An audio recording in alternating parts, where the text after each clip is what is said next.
Welcome to Aasai Rasai. This is a banana flower or a banana blossom, one of my favorite foods to have, and I'm going to show you how easily you can make this recipe. And before this is cut, we need to get a bowl of salted water ready. If you don't want to do salted water, you could do acidic water. Use a little bit of lemon juice or lime juice or a few tablespoons of vinegar to make the water acidic. And this we do because when the flower is cut, it turns black due to oxidation. So by putting the chopped pieces into the salted water or the acidic water, it slows down that oxidation, so it doesn't turn all that dark or black. So first we need to clean out these outer bracts, but save those finger-like florets. We're going to use them. Don't pick out and discard any part of these. Alternately, you could also use these mature bracts that we are going to throw out. You could use them as a serving bowl for your cooked blossom if you like. Otherwise, just discard them. And if you're thinking that buying a bigger blossom is going to get you more, no, that's not how it works. Sometimes the bigger blossoms have more mature bracts, so you would have to kind of peel them off and discard them to get to that tender, more tightly packed area of your blossom. So this is the pistil, and it feels like a stiff plastic needle. Now if this doesn't get chopped properly and extremely finely, you'll have to throw away your entire dish because it's just going to be so needly that it's uncomfortable to eat. So just keep everything intact. I'll get to it in just a minute. But before that, a quirk of mine is to nip off the pointed tip. Now this is not necessary to do, so you don't have to do it. The stem is of course not edible, but it makes it easier to hold if you can just keep it without chopping it off just yet. And the easiest and safest way to shred this is to cut it in half like this. And that tip was given to me by my aunt, so I'd like to give credit to her for that. The trick here is to use a really sharp knife, and if your knife is not sharp enough, the pistils and the bracts will not shred very well. So you'll have a lot of these needle-like pistils sticking out and pieces of bracts, uneven pieces, and it just makes it a big mess. So what you're going to do is just chop this in every direction. I do it like in X's and in crosses, like this several times. Go over it. And make sure to chop around the edge too, just like this, several times. And go as deep as you can, but don't let the knife get stuck on it. Now you're gonna simply slice it off to the depth of the shredded part. And notice how hard it was to cut with a knife that's not sharp enough. And you saw the pistil and you saw stringy things hanging, and that's not how it should be.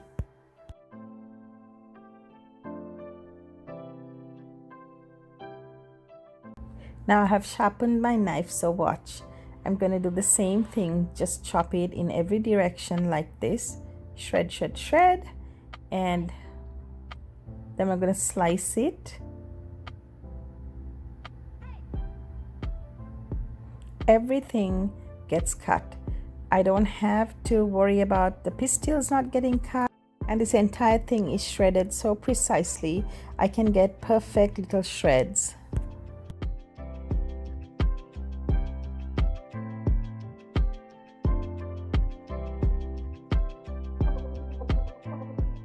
And this is the last bit. You could just slice it like this and chop it up.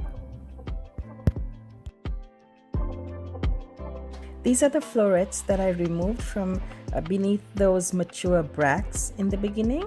So I'm just going to put them together like this and very finely slice them. And once they're sliced, just run the knife over it like this very randomly and just chop it up even more finely. And you can put all this into the bowl of water. The shreds need to sit in the water only for as long as it takes for you to chop the blossom. It's not going to be soaking or anything like that. This is how you need to squeeze out the water. You can use a colander or strainer, but you'll still need to hand squeeze and extract all that water from the shreds and then put those into a separate bowl. Do this only when you're ready to cook it. Don't leave it lying on the countertop without the water in it because it can turn brown again. Finally, I'm ready to cook this. These are the blossoms. They're quite dry, and that's how it should be once you've squeezed all the water. And this is my clay pot that I thought I'm going to use for this curry, because somehow some curries are best made in clay pots. So I encourage you to get one if you haven't one already. So the oil is going to warm up on high, and these vegetables are going to temper. Some onions, garlic, and the green chilies, and of course curry leaves is really important for this, but if you don't have it, it's okay. You can just skip it. Fry these until the onions are golden brown, and you'll need to get in there every 5 minutes or so and just mix it around a little bit so that the onions don't burn. Now that these onions have fried enough, I can go ahead and add the banana blossom. Once you've added the banana blossom, mix really well to distribute the oil, and that's a really critical part of making curries.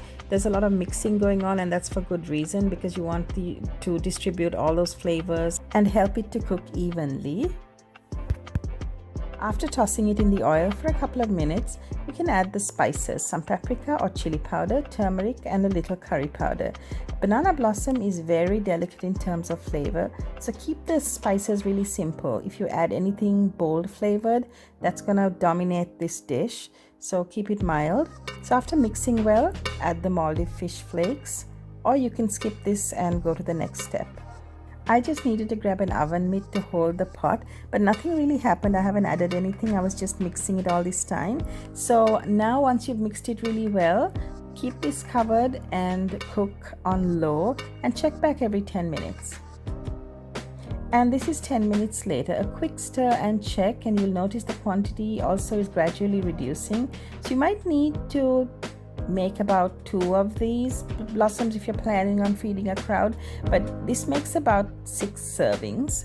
So add salt only after you have tasted this curry, and I encourage you to taste this as you keep mixing it, like every 10 minutes when you open the pot to mix it. Taste a little bit and see the progress, how it's tenderizing, and if it's cooked enough, if there's enough salt. Now this is ready after cooking on low for 25 minutes.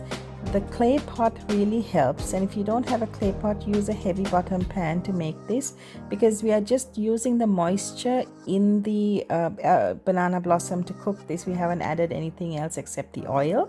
So cooking it on low heat and using a heavy pan would retain the moisture for longer, so that it can use its own moisture to cook it through rather, and give it so much more flavor. So if you use a flimsy pan, it's just going to use up all the moisture and cook too fast, and the banana blossom can be undercooked, so that's something to watch out for. So lastly, we're going to squeeze some lime, which balances everything, and if you don't have lime, just add about a teaspoon of vinegar. And if you use salted water instead of acidic water in the beginning, be sure that you add salt only after this has finished cooking or towards the end of cooking, so that it won't become too salty. And one more thing, before you serve this, leave it for about 5 or 10 minutes covered, just until it rests a little bit, and then you can serve it. Thanks for watching.